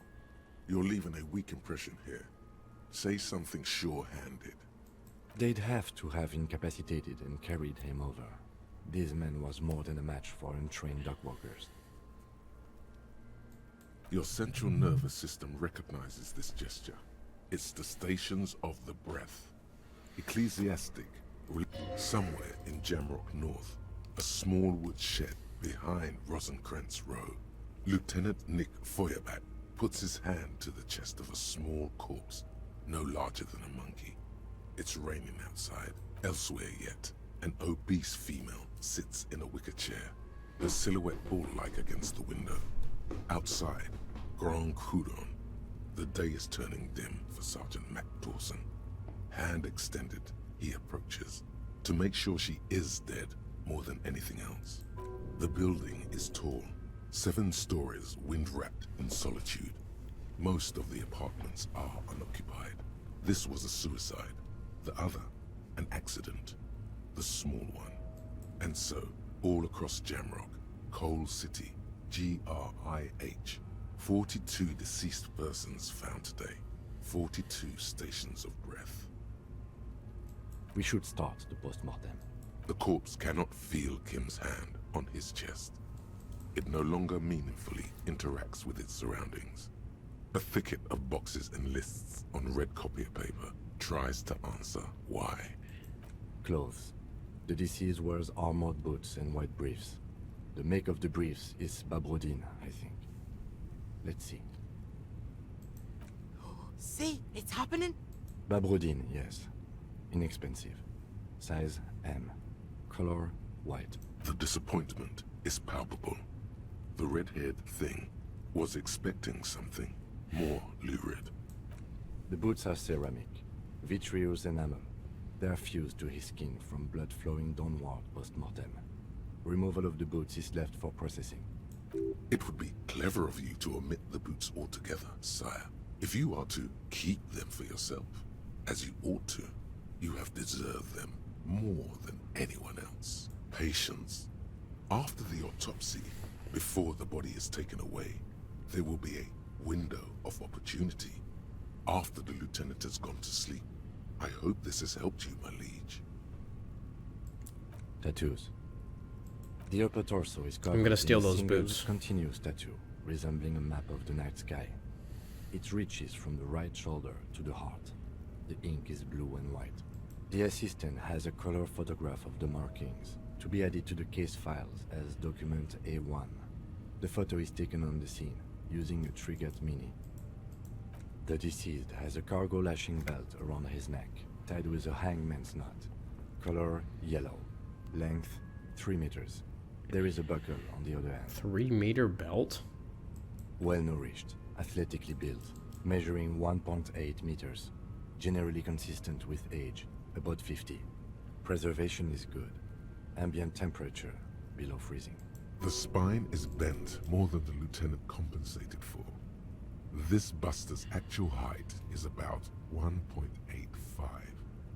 And no, you could not take him straight on. Of course, I undercompensated. Body hair is light brown. Distribution is consistent with age. The deceased had male pattern baldness. Hair is combed back and short. Lividity is consistent with hanging. The head is congested. Contusions are present on the head, chest, and thighs. Consistent with stones thrown post-mortem. Low velocity.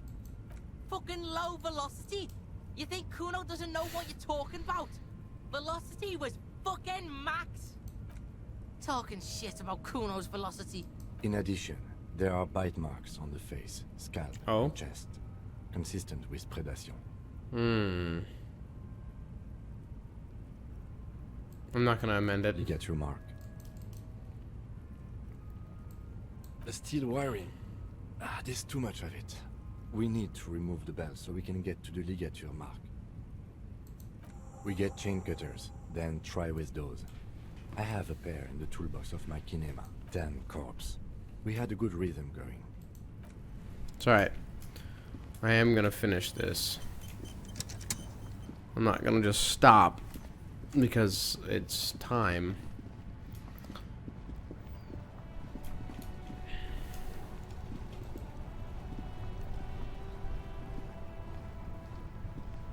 Inside, you see a set of steering levers, a radio microphone, a pull-out toolbox, a metallic drawer slides. The handles are long and sleek. It's robust, lets you see things in it. The pull-out toolbox. I took everything.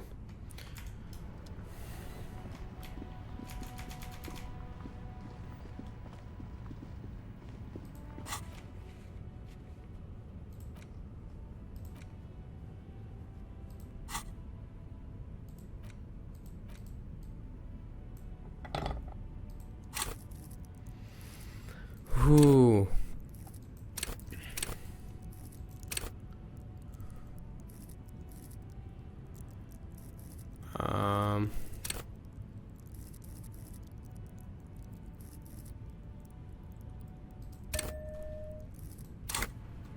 I think that's an important one. I see that one a lot on the important stuff. The rotting man, like the lieutenant, adjusts his glasses and takes a deep breath. See, my pig is gonna fuck his head off. No, he ain't. Your pig's a boring fuck.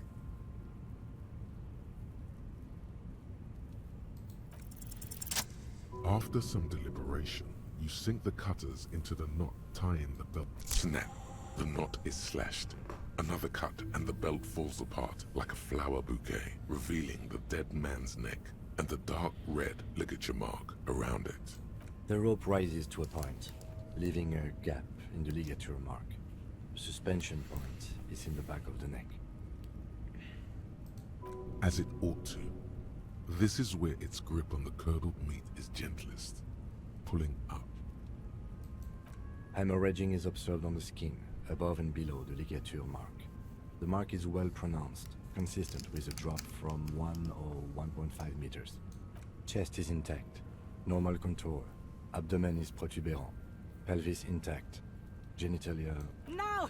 It's get up and see! I fucking knew it! This is clearly what they've been waiting for, ever since the autopsy began. The lieutenant is trying to make it as boring as possible. Genitalia is male and unremarkable. No evidence of injury. I gotta see myself. The dead man's penis is average-sized, congested from the downward collection of blood. The testicles are uneven. Don't like this You anymore. should touch it. I won't. Ah yes, your hunch before. We can have a semen analysis requested from processing, if that's what you meant. Just write down that we request an analysis. The corpse with his pants down does not have an opinion on the subject. All he has is genital. Back is symmetrical and intact. Upper and lower extremities are intact, but asymmetrical. There are combat injuries on the right hand, thigh, and hip. Bullets have bitten little pieces out of him. It must have been excruciating, especially the hip. Before you is a temple of pain that knew little tenderness in life. In addition, I see smaller, residual scars, too numerous to count, covering about 30% of his skin. Last item, hands. Hands are clean. No sign of a recent struggle. Maybe I'm just not seeing them. Honestly, this stench is making it hard for me to think at the moment. Ooh. That's all for the external. Well done. What next? I'm afraid we can't continue before we've gone through both the external... This, I remind you, also necessitates the removal of the belt from around his neck, so we have a visual on the injury. Central nervous system. I have nothing. Do you have anything on this man's central nervous system? You don't even have a joke. Musculoskeletal. Purge fluid is coming from the mouth. Not injury related. Eyes and tongue protuberant. Hyoid bone. Let's see. With his eyes almost closed, the lieutenant puts his hand on the dead man's throat and begins to massage it. You hear cracks as the lieutenant moves his sharp fingers inside the flesh, like the creaking of an old house at night. Yeah, jack that fucker off! The hyoid bone is fractured. The rest of the musculoskeletal system is intact. Unremarkable. Respiratory system. He's really doing it. The dead man's teeth cut into his gloved hands. Oral cavity shows no lesions. The victim has received dental implants, possibly after a combat wound. Mouth swollen, hemorrhaging. From here, it looks as though the clown-faced man is screaming. The tendons of his jaw are torn apart. Hyoid ripped from the force of the lieutenant's hands. No scream, no sigh of relief rises from the darkness inside. It's humid there. No, you don't. You can keep it in. You can keep anything in. You manage to suppress the contractions trying to enter your stomach. All it takes is concentration. Through it, you see nothing but darkness. More meat and darkness. There are ancient mysteries down there, Kobo. Ask me later. Hemorrhaging present in mucus. Hepatobiliary, Na.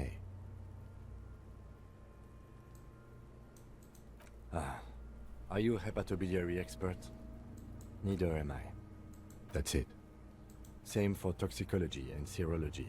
And unless you have untapped reservoirs of knowledge there, we already have one test as per regulation, and we already requested semen. Pigs requested semen like it's no big deal.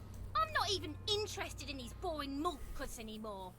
I haven't sucked him off or Oh. anything. At a request, then, we'll know if drugs or poisons remain in his blood. At this stage, I doubt processing will find anything, even if he was brimming with it. Cardiovascular. The body exhibits heavy lividity. Blood has gathered in the hands, feet, and neck. Gastrointestinal. Digested semi-solid food in stomach. Voila. Keep the What's voila. next on the list? Let's see. We have bite marks, contusions on the head and chest, and a ligature mark encircling the neck. You'll need 3 fills. Leave a 4th one too. Head, chest, and scalp bite mark injuries. Predation by birds has caused damage to the body. Odontologist does not need to be consulted. And your opinion, officer? Agreed. Next injury? So, the scalp bleeds from a post-mortem head injury, a stone. The injury does not have the rim of an early inflammatory response. The perpetrator on the scene has confessed to causing it post-mortem. At maximum velocity, fucko! Has confessed to causing it at maximum velocity. Coagulated blood sticks to his scalp and chest, where the countless stones have hit the dead man. Right. Next. Oh, so we inflicted them? Okay. So there's a spin-stabilized munition from a Kiel A990 muzzleloader lodged in his lung. I don't think we should mention that. Better not to muddy the waters. See? These pigs are... Why don't you fuck him if you love him so much? Now, injuries. Nothing. Just in case. A dark red abraded ligature mark encircling the neck, with a gap on the nape measuring... I see hemorrhaging on the skin, above and below the ligature mark. Depth of the mark, 1 centimeter. No signs of clawing on the neck. Below the note, 2 customary boxes wait to be ticked. The man's head jerks to the side. The ring around his neck is visible. What was that about? No chlorine? Yeah, I was about to mention that. You'd be chlorine for your life. He is deep in thought, eyes fixed on the bright red ring around the dead man's neck. Why do you say that? Okay. Why don't you think it was fatal? Honestly, I'm not sure there weren't marks on his wrists. That part got blurry for me. The stench. But you are right. There should be signs of struggle. Let's leave the cause of death empty for the time being. Let's wrap this up. I pronounce this field autopsy over. It was an irregular field autopsy. We did not establish cause of death, which is supposed to be the goal of an autopsy. But, personally, I do not see this as a parameter for success. We requested a test to be run on the genitals. That was the règle. The results should arrive in a couple of weeks if we are lucky. I will not hold my breath. We were thorough with the list of injuries too. We described them all in detail. What is there to say? Given the circumstances, it was a professional field autopsy. Oh yeah. Well done, Master Detective. Maybe a drink? Is it? No. I need a copy of that autopsy form. Then I will drive him to Faubourg for processing. He's thinking, did I miss something?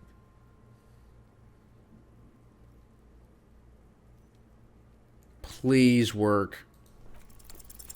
You run your hands over the victim's cold body, his limbs, his torso with its swollen organs. Maybe you should be more thorough. The genitals in his breeches continue to be unnoteworthy. Can't get enough of that dick. Do you think we missed something? You can't shake the feeling that there are more secrets concealed in the flesh before you. Okay, well, we are in livor mortis here. He is disintegrating. We need to refrigerate the body if we want to conduct another examination, and we need to do it fast. If you want for this task to slowly become impossible, then yes. Otherwise, no. He's been hanging out far too long already. We need to ice him. Not to mention the damage that would be dealt to the force's reputation. But it would have to be industrial in size. Let's start by asking Gart. Oh my god, can we take the body to a fridge? Store down at the gates. Fuck are you looking at, being old man? You want a piece of the Kuno? Wanna get fucked? Only if all else fails. Hurry. This is one task we cannot sideline. Soon, you'll be looking for clues in a pile of sludge and bones. Okay. That's where I'm going to leave it. Because I do want... Well, actually...